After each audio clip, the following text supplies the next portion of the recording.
کبھی ڈرنا نہیں کبھی جھکنا نہیں۔ السلام علیکم، ٹی وی 9 سے وسیم حیدربٹ۔ ناظرین، آج ہمارے ساتھ موجود ہیں حمزہ مغل، جنہوں نے کشمیر کے حوالے سے کچھ الفاظ ہمیں سنانا چاہیں گے، تو آئیے ان سے سنتے ہیں۔ جی، جیسا کہ آپ کو پتہ ہے کہ کشمیر میں کتنا ظلم و ستم ہو رہے ہیں، جی تو اس کے حوالے سے میں نے کچھ چند لائنیں لکھی ہیں، اردو میں ہیں، تو ریپ کے انداز میں آپ کے سامنے پیش کرتا ہوں۔ جب مولا چاہے تبھی ہوں گے ختم، کشمیر ہمارا کشمیر کے ہم، پھر ٹوٹے یہ دشمنوں کا یہ برم، چلے نعرہ تکبیر آخر دم۔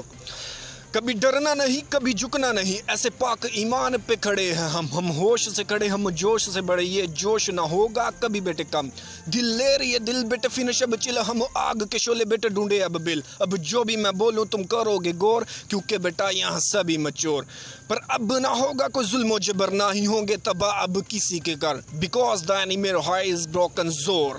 پنگا نہ لینا ہم دھول چٹا دیں، تیرے ہی واروں سے تجھ کو مٹا دیں، پاک مٹی پہ ہم جان لٹا دیں، ہم حب الوطن یہ تجھ کو بتا دیں، نعرہ تکبیر، اللہ اکبر۔